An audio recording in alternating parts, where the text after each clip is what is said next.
Hello guys, quick little update before I begin the review. I am going to be,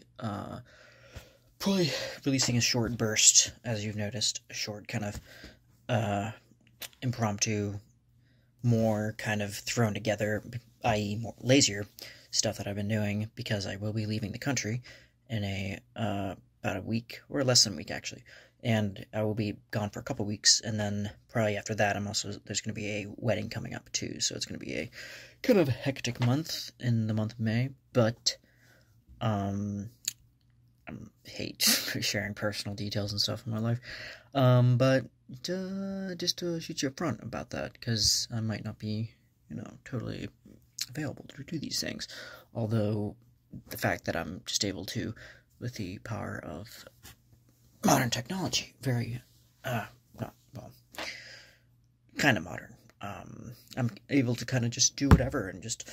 I guess throw these things together pretty quickly, so, but all that aside, the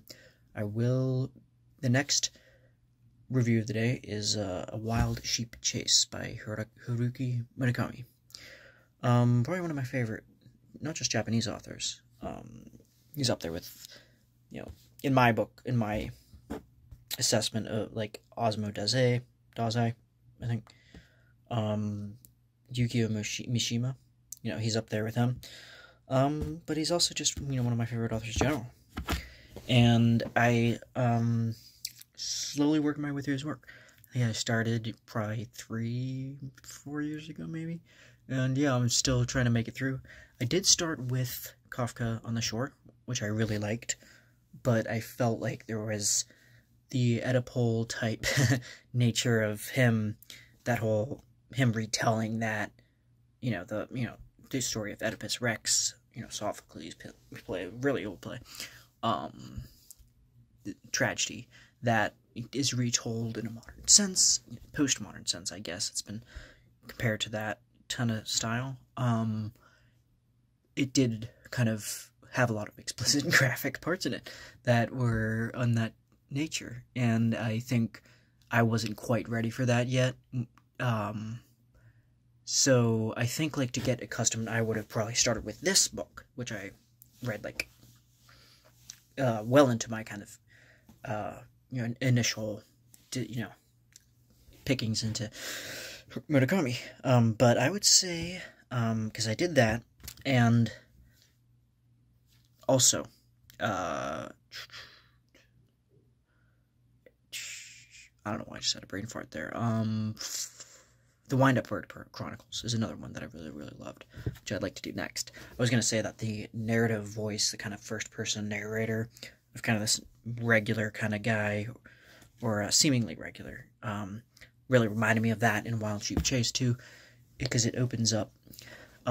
with this man who's just known as the, I guess, he's just the protagonist of the novel. There's really he doesn't give his name away.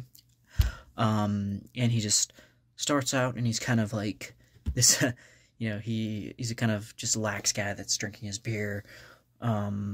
ruminating over this letter that he got by this man named the Rat. And this is what I think is called the Rat Trilogy, because there's 3 different books, I think. One of these first, in fact, this would actually be, because this was released in the early 80s, I think, so this is, like, earlier on in Murakami's career, and I believe his first novel was Pinball 1975, which I read as well, but it was a quick read, so I don't quite remember, because I was, like, I didn't have time to, like, totally, gather what was going on, but I definitely like to reread it. But yeah, it also mentions the Rat, too, is a character that shows up in that, and then this one, and then there's another one, whose name is escaping me right now. But yeah, so he's, looking over these letters. He's never actually seen his friend. Well, I think he's seen him. I don't know if it's just a pen-pal relationship, but there's these 2 things going on, and there's also his boss at this advertising company is restless because there's this sheep that is missing, and, it has this, like, star-shaped, on, like, the back of it, it has, like, a star-shaped, like, a naturally, like, almost like a kind of, very serendipitous type of, like, once in a million type of thing that on there, like a star-shaped little patch of no hair, and he's trying to. It's really causing him, because it's like, again, you're this is what I love about Murakami, is him embedding kind of this really Japanese tradition. I'm not sure if this is so much Shintoism or if it's just a tradition of kind of bad luck, which I guess Westerners like me kind of like to have to, we're a little bit, like flummoxed by what exactly that means, or like why. But it truly is like he's wrought over this boss of his, and he's sends the protagonist to go out on a chase, the titular wild sheep chase, in order to find this sheep. And so he goes with his girlfriend, and this is a new girl that he meets, and then throughout he also ruminates on some other past loves that he has as well, and he, in kind of this very meditative kind of type of way, and he's just it's really interesting though. He's like he points out that she has like these very special ears, and this took a little. But he described it so like gracefully and kind of like, but that like to him that it's almost like she has these special powers because of her ears, or like so like I don't know if it's just an aesthetic shapely type of thing, or if like if he just feels something towards her in like that sense, that, or I'm not sure exactly what it is, but it's just he feels very drawn to her, and that she has like some like almost like special powers. So yeah, they both embark on this trip, and it brings them closer,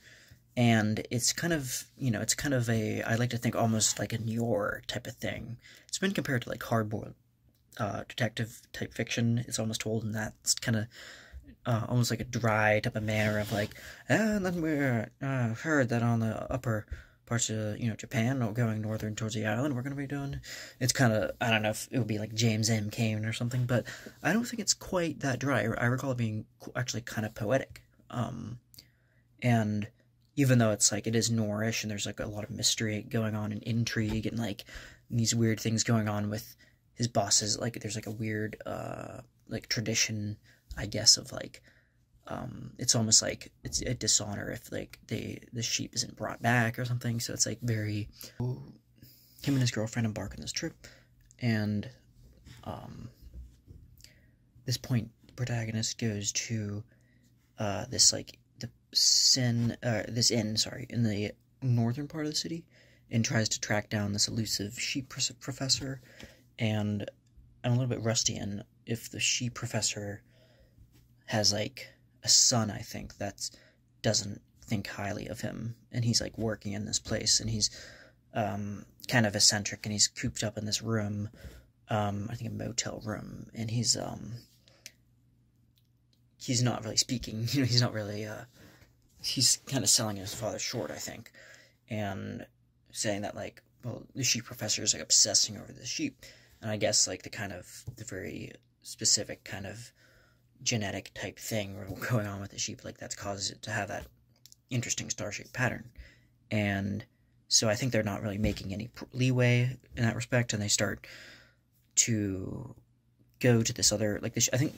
no, the sheep professor gives them a clue, I think, and leads them to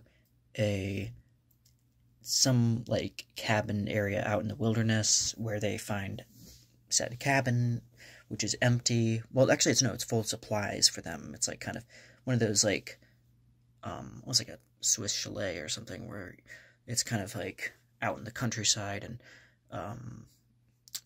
in a scenic area, and it's just kind of like set up for people to stay in, and like has food and supplies and stuff, toiletries and all that, and so they stay there, and they kind of like it's very cozy. I like the way Murakami describes it as being, you kind of almost feel as if you're there with them, and it's very, you feel as if like you're kind of intimately in that snug little area, with like this putting logs on the fire and all that, and wood burning stove and all that. So, at this point, inexplicably, his girlfriend leaves, and I don't know if it's like some sort of emergency that lets her out of there, but now he's on his own. So he still corresponding with the rat. So there's these two type of storylines progressing at once, and the rat is still kind of like, working little jobs here and there, trying to make ends meet, because he's just traveling around, and he's hoping to kind of butt heads with, or not butt heads, but, like meet, at least for a bit, with his friend. And at this point, there's this, this is where things get kind of magically real, I guess. And there's like this sheep, what's going to known as the sheep man, shows up, and he's like, kind of breaks into his house, not so, stealthily, as I recall. Like and then he sees like kind of like, a sheep person, like in a sheep mask, I think, but it looks like a man, I think. The way he describes it, it seems like very much like it's just kind of like somebody wearing a costume. And he's like, what the hell is going on? And I think at this point, and I'm basically giving away the ending at this point, so, spoiler alert, that the rat doesn't show up, though, and the rat actually, when he does visit, again, this is where things are still kind of suspended, kind of supernatural, and he says that he was there for I think, a few days prior, but he actually hung himself, so, in his garage, I believe. So that's where it gets kind of dark too. And he's like, I don't know if it was like the narrator was he was just like hallucinating or not, but I think so. That's kind of where I think he goes back, kind of unsuccessful, but I think he's like gleaned something of his own, I think. And yeah, that's Wild Sheep Chase, Haruki Murakami. Definitely recommend it. Definitely a lot of kind of, like I said, there's like, he does imbue a lot of like Japanese themes in there, but there's also, it draws from other styles too, like, it's a bit Kafkaesque in the kind of hysteria, in the kind of ridiculous, absurd scenarios that he ends up embarking on. And yeah,